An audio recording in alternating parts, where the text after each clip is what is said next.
Bonjour tout le monde et bienvenue à un nouveau podcast de HDM Bike. Je suis Jason de Hockit.ca, votre communauté de sport sur deux roues en compagnie, comme d'habitude, de Julien Dosty de DM Bike. Comment ça va? Hey, salut Jason, ça va très bien aujourd'hui. Excellent. Hey, on a demandé des suggestions à nos auditeurs sur notre page Facebook et il y en a une qui m'a frappé. Celle qui parlait de l'avenir du mountain bike ainsi que d'un vélo très spécial, le Grim Donut. Ouais, J'aimerais un ça vélo très qu'on... particulier.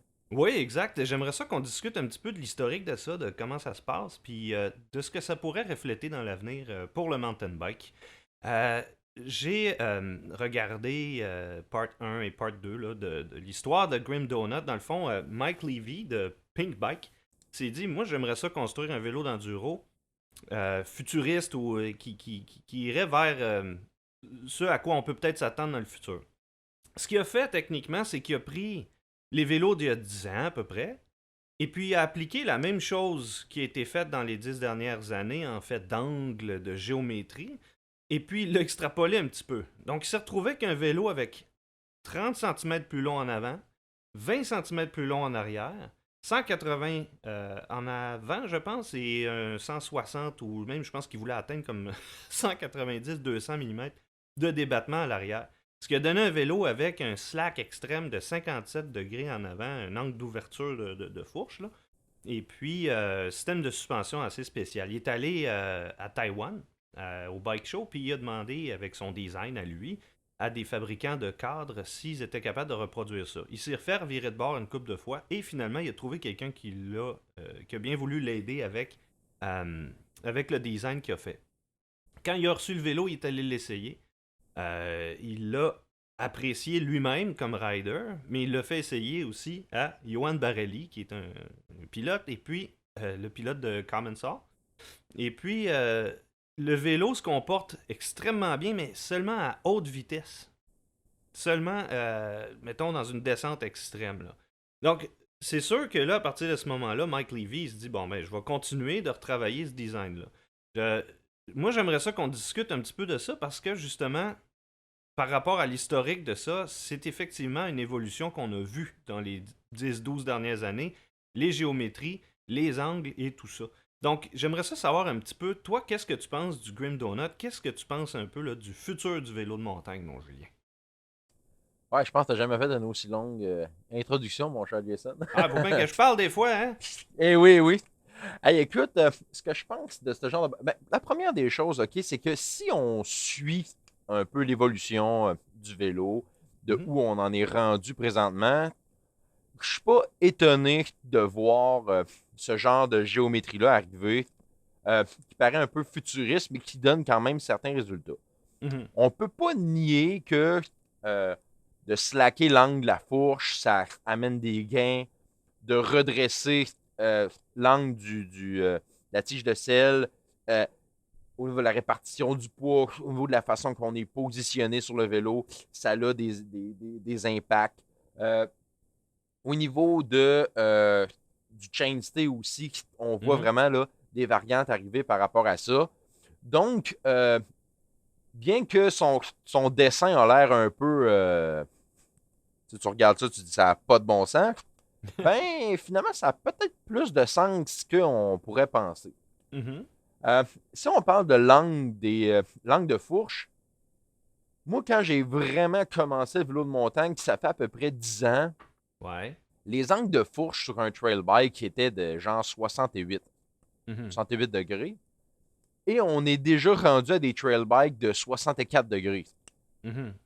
Ça paraît peut-être pas beaucoup, mais 4 degrés, c'est énorme sur un vélo. Ouais. Ouais, C'est ouais. hallucinamment énorme. Mhm. Donc, et pourtant, si, v'là 10 ans, si j'avais sorti un vélo à 64 degrés, by the way, v'là 10 ans, 64 degrés, c'était les vélos de downhill qui avaient ça. Ouais, c'est ça. Pas un petit trail bike, là. Ah, ah. Donc, on m'aurait dit que je suis fou.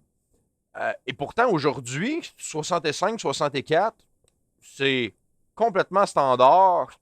Puis, personne s'en plaint. Puis même au contraire, on trouve que c'est mieux.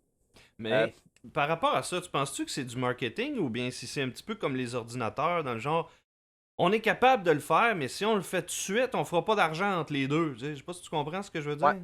En fait, moi, il y a deux choses là-dedans. Euh, Quand on parle d'aspect marketing, là, quand on parle d'évolution du vélo de montagne, Ouais. c'est sûr que on peut pas nier qu'il y a un certain marketing, sauf que le marketing est majoritairement autour du design lui-même. OK? Ouais. Donc, de la beauté du vélo, sur le design qu'on va y donner. Et bien souvent, on va créer des designs qui vont euh, vouloir faire jaser aussi. Euh, Mhm. et des fois, c'est pas nécessairement le pourquoi que le vélo a été modifié ainsi. Je m'explique, OK? Parce que là, c'est pas clair ce que je dis. Je vais te donner un exemple. Le nouveau Specialized Enduro, Mhm. avec le système de suspension et la suspension qui est rendue complètement proche du boîtier de pédalier, OK. comme Santa Cruz ont fait, Mhm. ce qui a motivé un peu au départ la compagnie à faire ça, c'est pas nécessairement le fait qu'ils voulaient révolutionner leur système, puis ils voulaient améliorer tout. Il y a deux choses principales là-dedans. La première, c'était que la compagnie voulait permettre au niveau dropper post d'avoir plus d'espace à l'intérieur, que ça soit Ouais. mieux fait à ce niveau-là. Ouais, ouais, ouais. Et aussi, c'était dans un objectif un peu look d'aller un peu dans le look comme Santa Cruz ont fait. OK. Mais Santa Cruz ont toujours été proéminents, là. Aussitôt qu'ils sortent de quoi, on dirait que le reste suit, là. Ils sont très avant-gardistes. En fait, ils sont plus très très forts sur le plan marketing qu'avant-gardistes, je te dirais. Ah ah, OK, Euh, OK. Santa Cruz, là, au niveau marketing, c'est des machines. C'est vraiment des machines. Puis, je dis pas ça de par le fait que c'est pas des bons bikes, mais ils arrivent à les vendre. Au contraire, ils ont d'excellentes machines. Mais Mhm. on ne peut nier que Santa Cruz ont un marketing de fou. Mhm. Puis ça marche. Ça marche. La preuve, le prestige que cette marque-là a réussi à établir avec le temps, c'est indéniable. Oh oui. Ceci dit, quand on regarde les articles de Pink Bike à propos du Specialized Enduro, Mhm. on parle pas vraiment des deux éléments que je viens de vous nommer. On parle de tous les éléments de géométrie, puis de courbe de suspension, puis de pourquoi ils ont fait ça, pourquoi. Donc, ce qu'on a fait, c'est que on est parti d'une idée de base, on a créé quelque chose, et par la suite, on lui a associé des raisons. On a baissé le choc, baissé le centre de gravité, on a. Alors que, tu sais, la raison réelle première, c'est pas nécessairement ça. C'est juste que Mhm. par la suite, on a comme justifié tout ça de par des gains que ça amène, parce qu'il y a des gains indéniables. Je baisse le centre de gravité du vélo, ben c'est positif. Sauf que la compagnie ne sont pas arrivés sur la planche à dessin en disant là, notre choc, là, il est vraiment trop haut, là, faut baisser ça n'a pas de bon sens. Non, c'est sûr, c'est assurément pas ça qui est arrivé. Ouais, mais là, j'ai une question par rapport à ça. Tu sais, on se dit, OK, là, maintenant, ils ont accès à, mettons pour les frames en carbone, ils ont accès à des formes presque illimitées. Ils ont accès aussi à l'hydroformage là, pour l'aluminium. Donc, on parle plus de shape là, qui est peut-être plus atteignable, OK? On va parler purement, Effectivement. on va parler purement de performance, de ce qui est capable d'être fait le plus vite possible. OK? Admettons que je veux faire le bike ultime. Ils ont déjà du data pour prouver qu'est-ce qui est plus efficace, qu'est-ce qui l'est moins. Ouais. Donc, sur la planche à dessin, est-ce que techniquement on est capable, parce que là, on va dire il y a 20 ans, on regardait les vélos puis on disait wow man, hey, ça sera jamais mieux que ça. Un peu comme avec, je sais pas moi, les graphiques de jeux vidéo. À chaque nouvelle itération, nouvelle génération, on se dit aïe aïe man, on a atteint quelque chose d'incroyable, on ira jamais plus haut que ça. Mais Ouais, effectivement. il y a toujours une amélioration possible, apparemment, parce qu'on le voit à chaque fois. Mais là, pour les vélos, pour quelque chose de mécanique comme ça, que ce soit dans n'importe quelle technologie, on dirait que l'avenir amène toujours des améliorations ou trouve des failles et les répare. Donc, en réalité, est-ce qu'ils ont déjà atteint le maximum ou est-ce que... Parce que là, on parle d'un cadre de vélo. Je veux dire, sa fonction est relativement simple. Puis après, c'est quelques altérations là, dans le design qui vont changer la dynamique du vélo. Mais est-ce qu'on a atteint le maximum?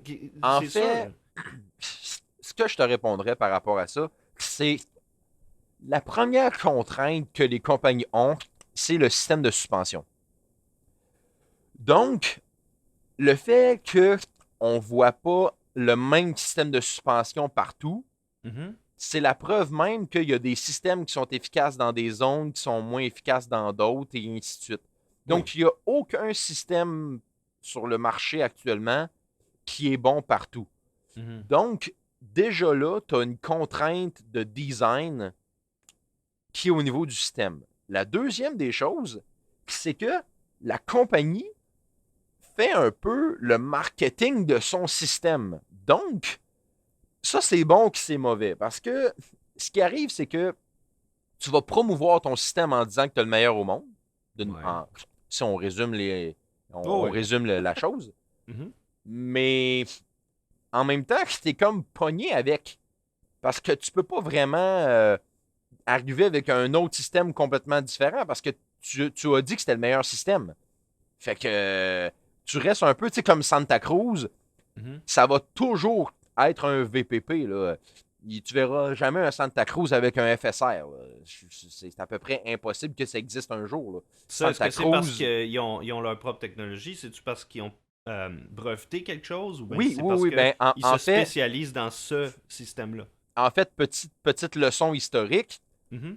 Intense et Santa Cruz, à la base, c'était euh, des copropriétaires OK. qui avaient développé un système. Bon, ils se sont séparés. Il y en a un qui a Santa Cruz, l'autre qui a Intense. Et les deux utilisent la même base de système. Je Mhm. résume la chose assez rapidement. Là. On ne détaillerait pas de long en large, mais en gros, ça ressemble à ça. Là. Ouais, Donc, ouais. c'est pour ça que Intense peut utiliser le VPP comme Santa Cruz peut l'utiliser. Maintenant, de mémoire, le VPP, le brevet est expiré, puis maintenant, il peut être utilisé par tout le monde. OK. Mais ça, c'est. Faudrait confirmer ça. Mais en tout cas, s'il n'est pas expiré, il est proche de l'être. OK. Donc, mais c'est ce qui fait en sorte que Intense et Santa Cruz ont toujours utilisé le même système. OK. Ceci étant dit, comme je dis, tu ne verras jamais un Santa Cruz sur un FSR. Santa Cruz, c'est le VPP, c'est l'âme du vélo. Mais ça fait en sorte que Santa Cruz sont limités par leur système. Un VPP, ça a des défauts qui sont indéniables et qui ne pourront jamais corriger. Mhm. Donc, à quelque part, est-ce que, par exemple, Santa Cruz vont pouvoir arriver avec le vélo parfait? Ben non, parce qu'à la base, le système a certains petits défauts ou a certaines caractéristiques qui seront jamais parfaites ou qui vont répondre à un certain type de personne. Je Mhm. m'explique sur une chose précise. Quand on parle de freinage, par exemple, l'anti-rise, OK, Ouais, ouais. que j'expliquerai pas de long en large, Non, mais mais il y a deux types de freinage. oui. Conservation géométrique Mhm. ou euh, d'avoir une sensibilité, donc un système actif. OK. Donc, quand je vais freiner, soit que je m'arrange que le système soit peu actif, mais je garde la géométrie de base du vélo qui me garde une maniabilité, Ouais. ou je viens un peu nuire à ma géométrie, mais je garde une traction arrière parce que je garde un système sensible. Mhm. Ça, c'est comme les deux philosophies du freinage. Sauf que certaines personnes vont préférer une, certaines personnes vont préférer l'autre. Et de toutes les recherches que j'ai faites, il n'y a rien, rien, rien. Puis de tous les designs, ceux qui font des designs de cadres à Ouais. qui j'ai parlé, il n'y a absolument rien qui démontre que un est meilleur que l'autre. Mhm. Donc, par exemple, sur cette caractéristique-là, on ne pourra jamais arriver au saint graal du freinage parce que on a deux philosophies différentes qui pourront jamais vraiment déterminer laquelle est la meilleure des deux. Fait Ben, que, d'un point de vue purement euh, performance, là. ouais, Le CEO de Pivot, à qui Mike Levy parle dans le petit film qu'ils ont fait sur le ouais, Grim Donut, dans le fond, il dit que les pilotes professionnels de course ont un mot à dire, mais les designers vont pas nécessairement écouter que ce que les pilotes ont à dire comme feedback. Autrement dit, il Non, faut vraiment que le pilote il ait une certaine notoriété. crédibilité ou Ouais, notoriété, notoriété, crédibilité, ouais. ouais, pour que ce qu'il propose comme changement ou ses suggestions soient vraiment tenues en ligne de compte. Ouais. Est-ce que moi, dans ma tête, ça fait OK, mais ça veut-tu dire que, admettons, on va prendre un Intense, un Santa Cruz, un Specialized, puis n'importe quel autre bike, puis finalement, on met le même pilote dessus. Est-ce que ce qui va prouver que le vélo est meilleur, c'est que ce même pilote-là serait capable d'aller plus vite avec un ou l'autre? C'est sûr que ça doit aider. Mais En fait, attention, Mhm. la seule chose que ça va nous prouver, c'est que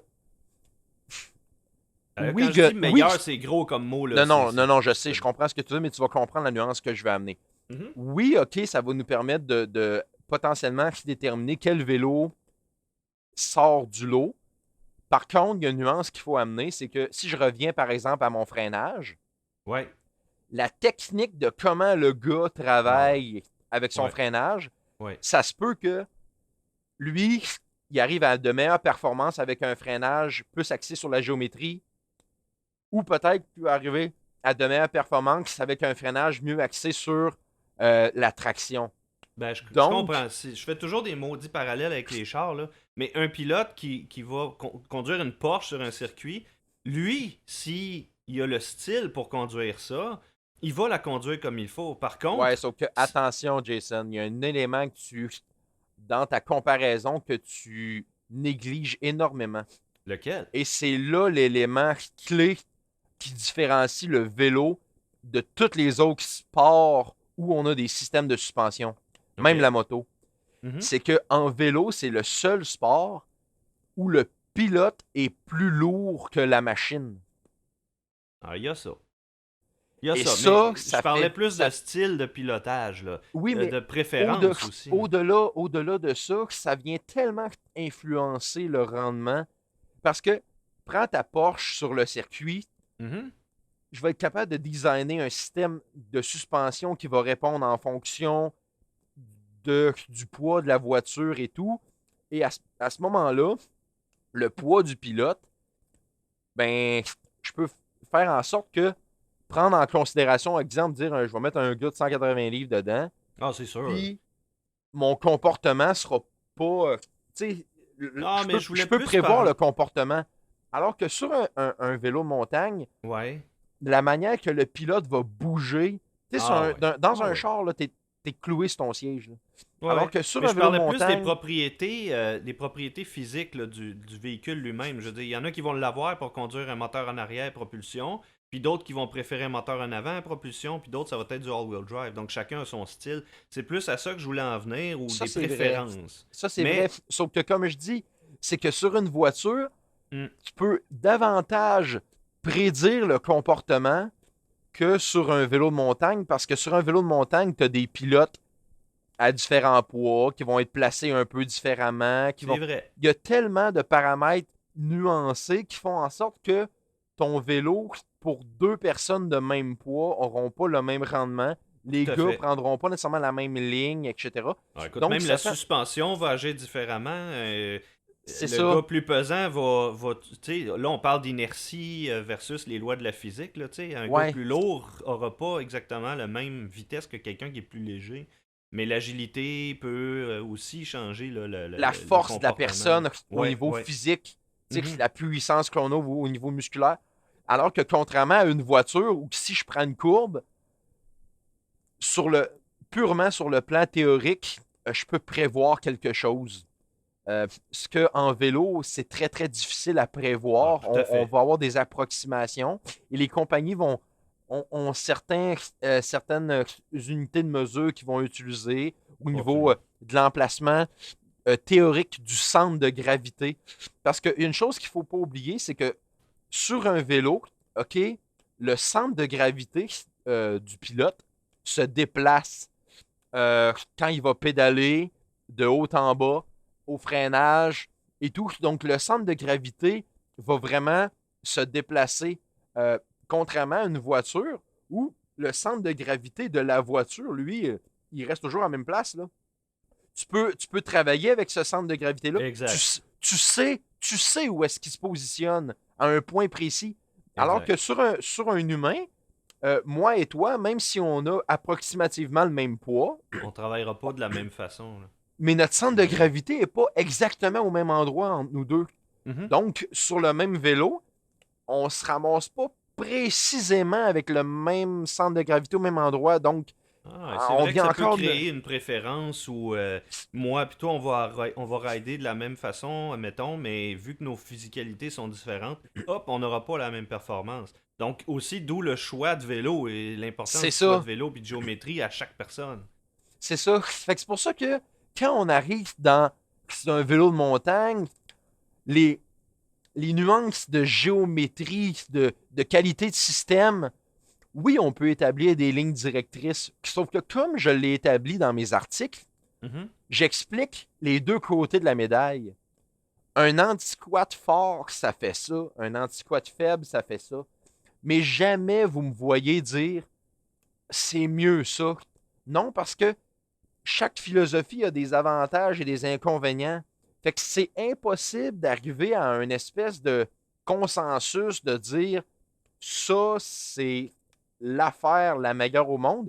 Et Ouais. encore là, selon la piste qu'on va faire, selon le.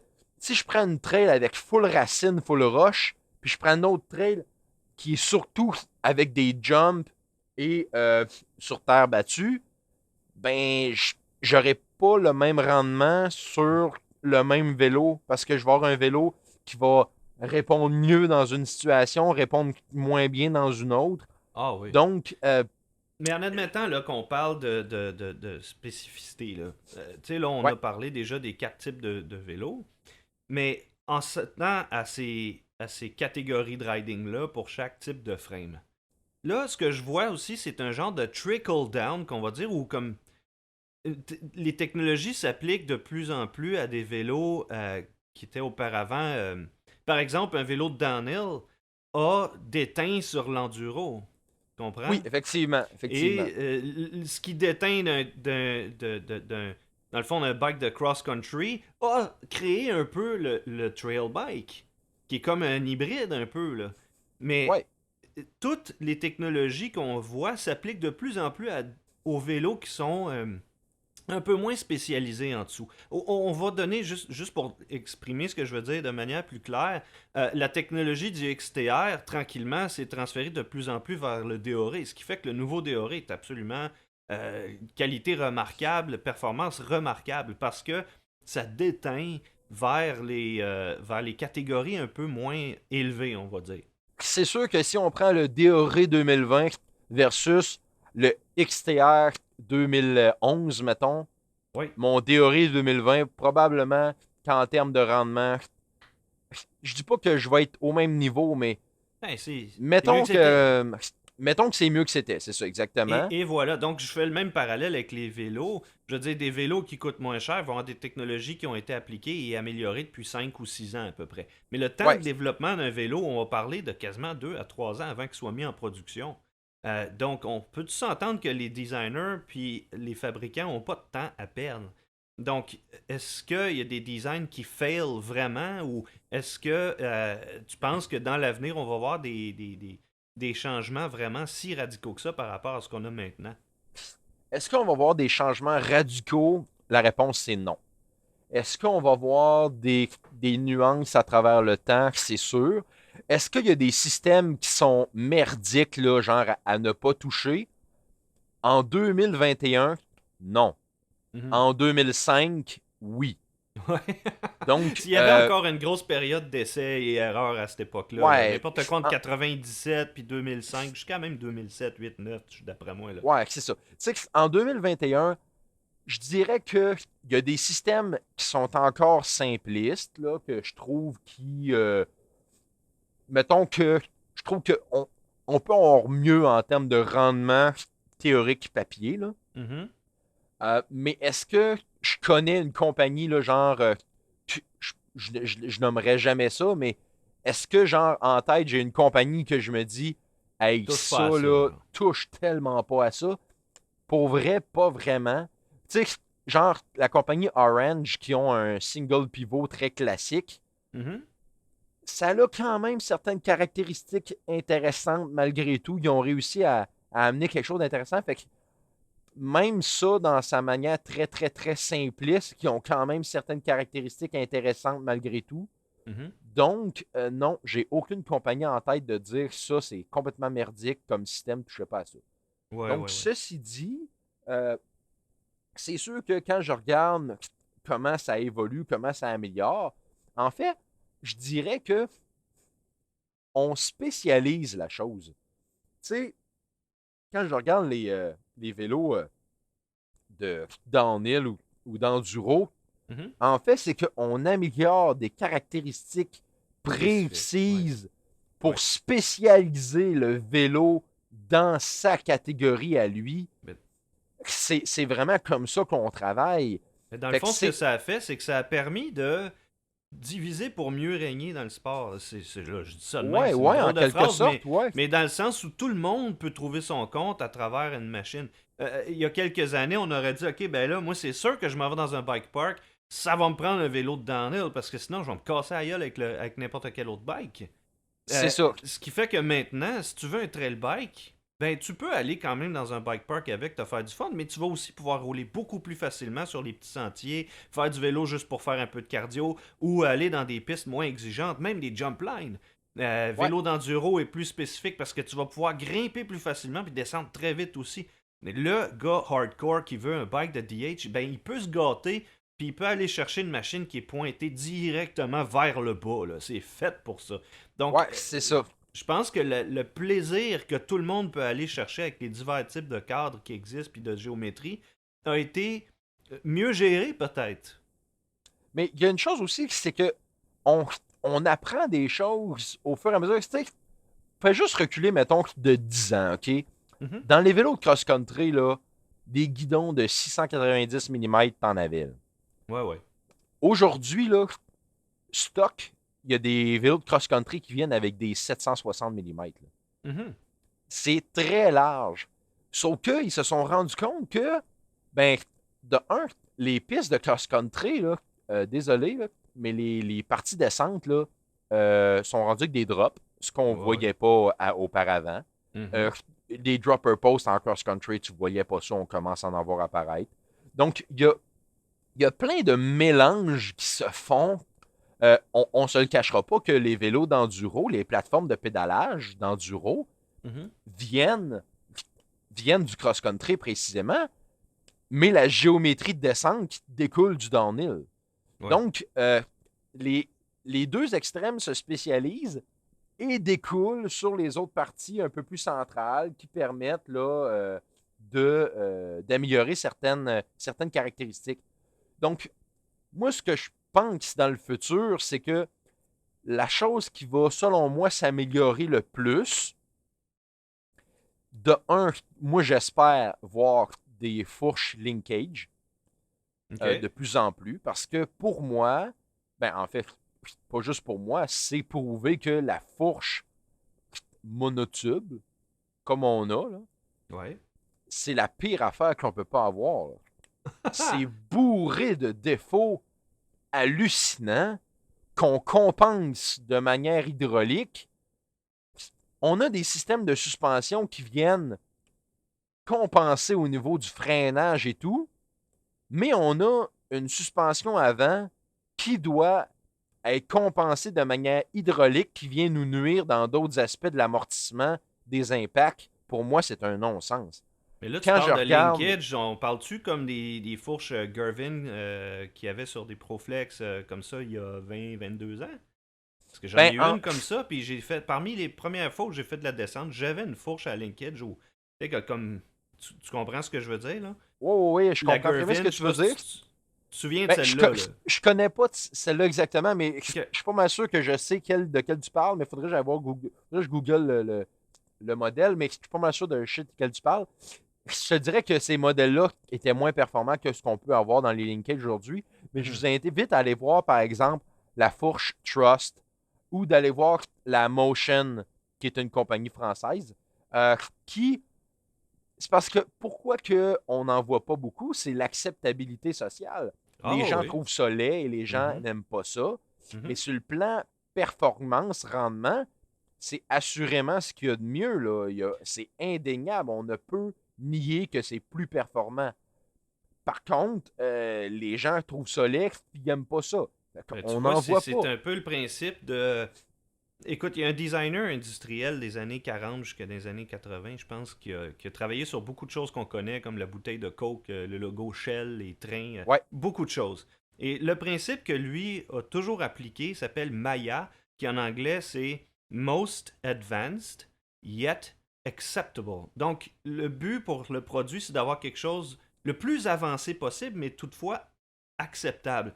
Donc, le fait est que ça prend un certain temps avant que la familiarité qu'on ait pour un produit ou quelque chose qu'on aime, qu'on accepte que ça change. Donc, c'est ce qui fait aussi partie d'un marketing fonctionnel. À chaque fois que quelqu'un amène quelque chose de trop radical, au départ, ça fait « Oh! » Mais après ça, on voit tranquillement que ça évolue vers ça pareil.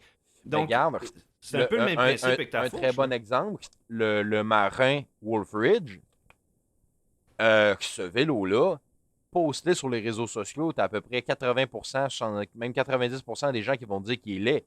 Mm-hmm. Pourtant, la performance de ce système-là, elle est hallucinante.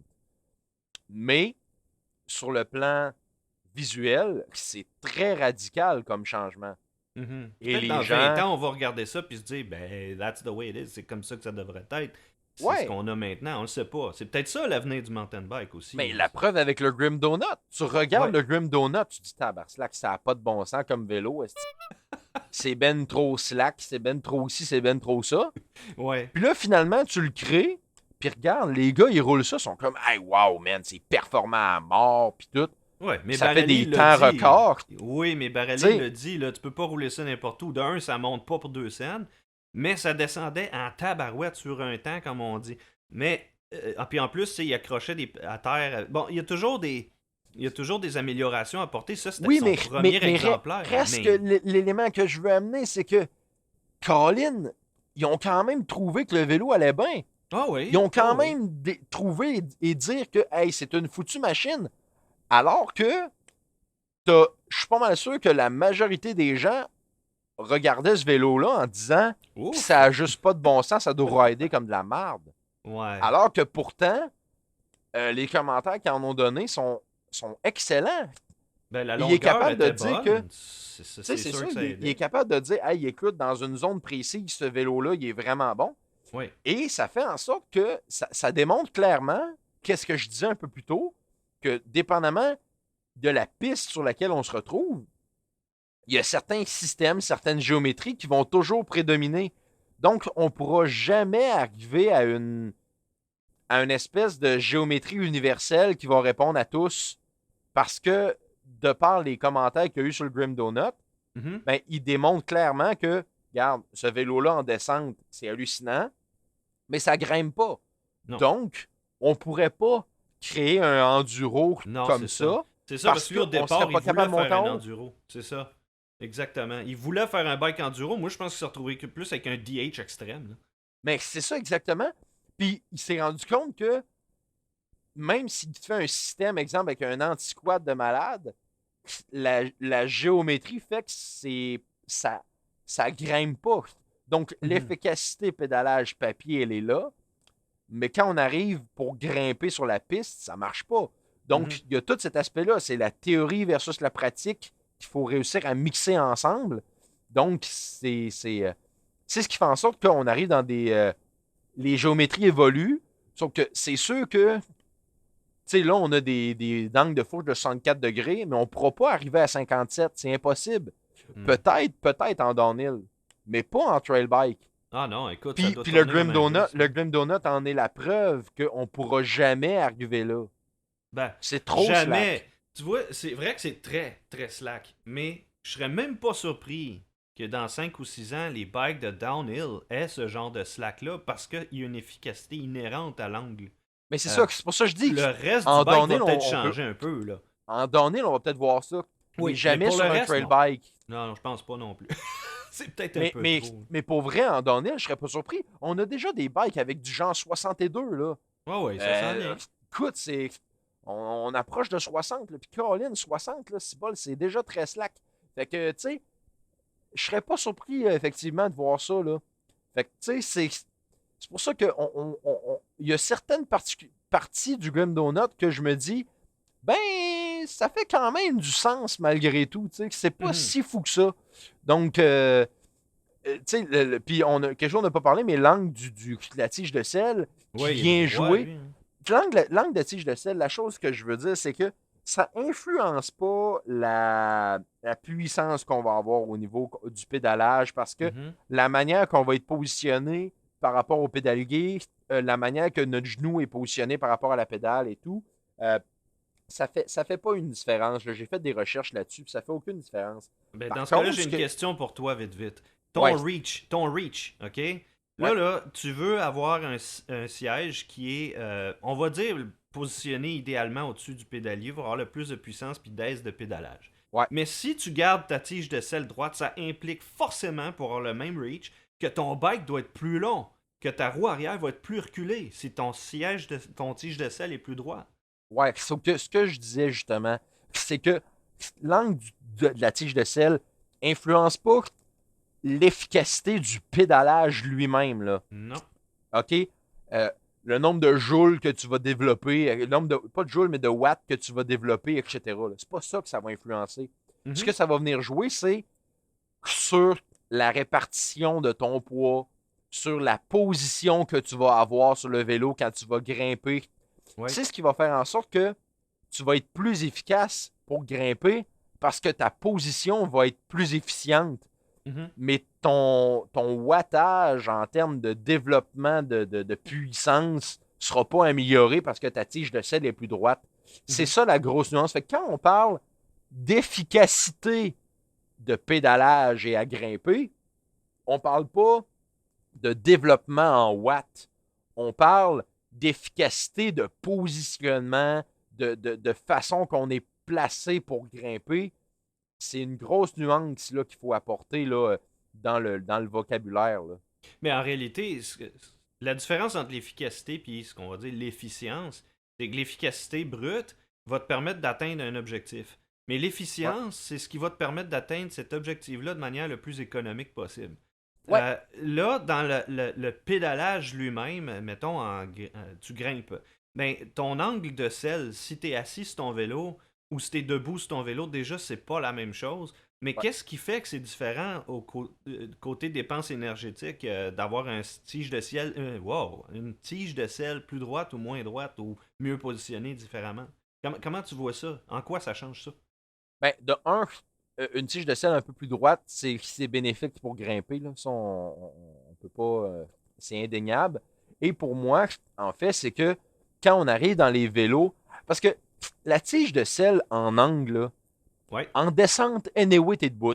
Donc, avec l'arrivée des dropper posts et tout, euh, le fait qu'on dégage la selle, ben, Ouais. ça fait en sorte que moi, là, même si ma tige de sel est bien droite, là, Mhm. après que la selle est complètement à terre, là, euh, la selle, elle me dérange plus pantoute. Fait que, aussi bien avoir une géométrie d'angle de tige de sel qui me positionne de la meilleure façon possible pour grimper, Mhm. puis après ça, en descente, ben, je l'oublie, je n'ai plus besoin. Ce Ouais. qui me préoccupe, c'est, comme tu as dit, mon reach, mon head angle, euh, mon chain stay en arrière, la longueur. Donc, c'est ces éléments-là qui vont. Le BB drop, là, Ouais, le ouais. bottom bracket drop, là, ce que ça Mhm. influence là, au niveau du comportement. Mhm. Donc, tous ces éléments-là, c'est ça qui va influencer ma descente. L'angle de tige de sel là, a plus rapport. Donc, c'est pour ça qu'on est capable de vraiment aller optimiser les deux phases. Tu sais, Ouais, je ouais, vais ouais. vraiment là, aller chercher le meilleur angle possible de ma tige de sel. Puis par la suite, ben après ça, le dropper, il m'enlève ma selle, puis salut bye, là. Mais là, il va toujours y avoir toujours de la place à l'amélioration, mais à ce Toujours. moment-là, ce qui arrive, c'est qu'ils le font toujours de manière extrêmement progressive. Oui, mais Euh, il y a une s- chose qu'on n'a pas parlé. ouais. Pourquoi les systèmes de suspension évoluent énormément aussi? C'est Mhm. à cause des suspensions. Les suspensions, principalement les ressorts OK. à air, ont énormément évolué depuis les dernières années.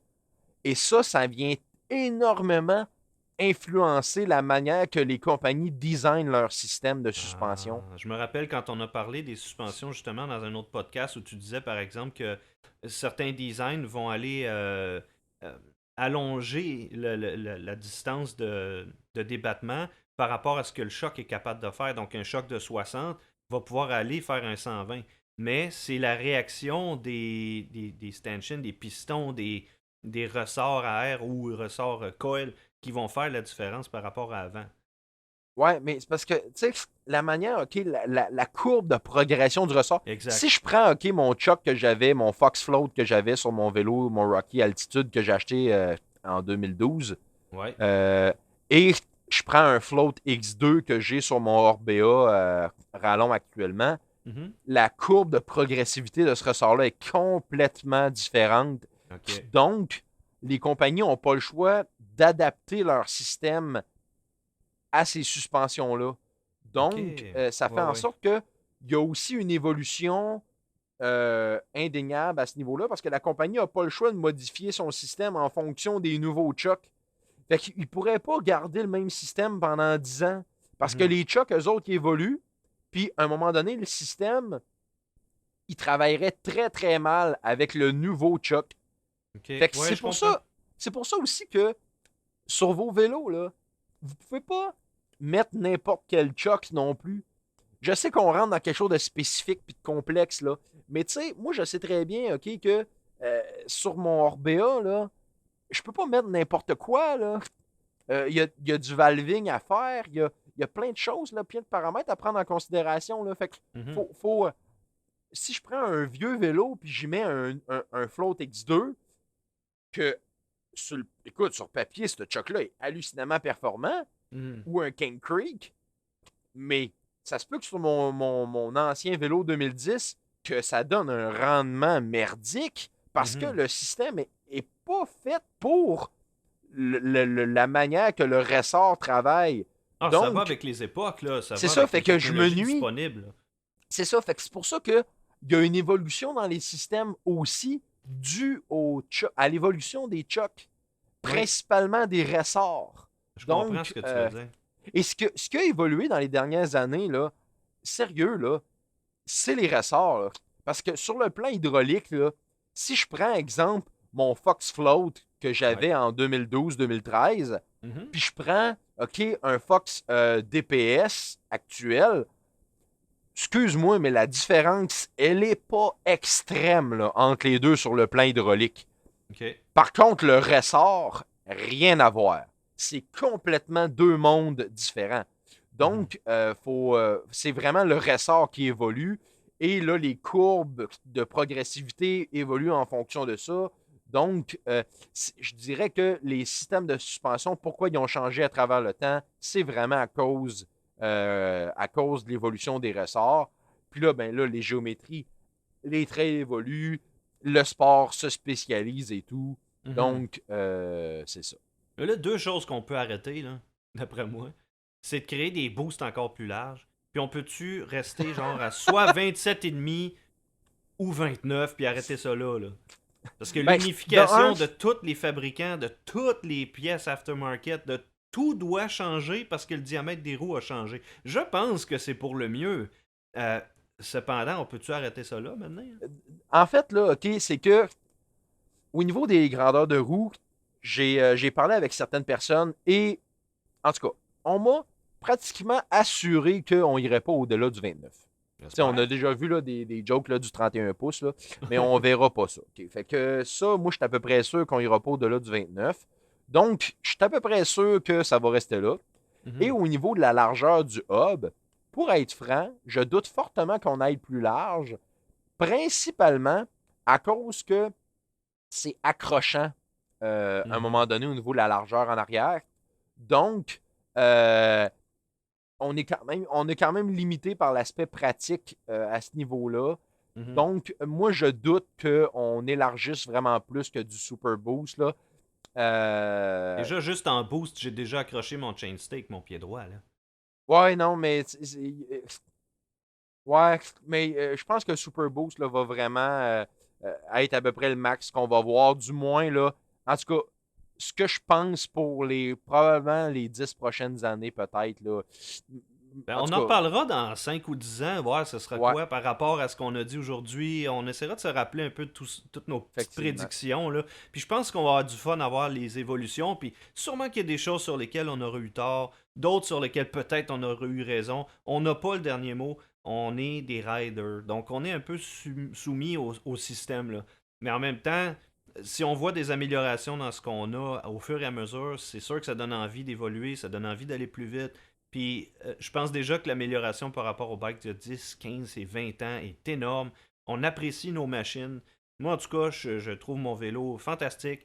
Puis j'aime les dernières générations de vélos. Il y a vraiment de quoi se réjouir des avancées qu'il y a eu. Là.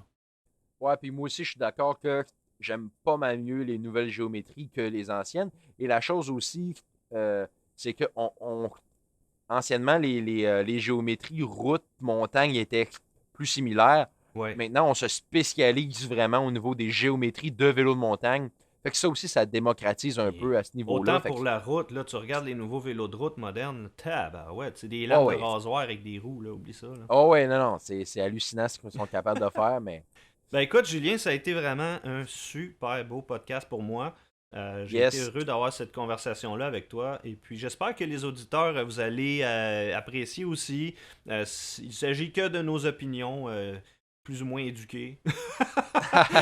Donc, N'hésitez pas non plus en commentaire à nous dire ce que vous en pensez, puis votre vision et tout. Là, ouais, puis c'est toujours le fun là, d'interagir avec tout le monde là, sur ouais. différents sujets. Là. Puis on a trouvé ça intéressant d'avoir vos suggestions parce que ça nous excite aussi. Tu sais, ah oui, c'est vrai, on pourrait parler de ça. C'est toujours le fun d'avoir votre inspiration dans nos podcasts et nos vidéos.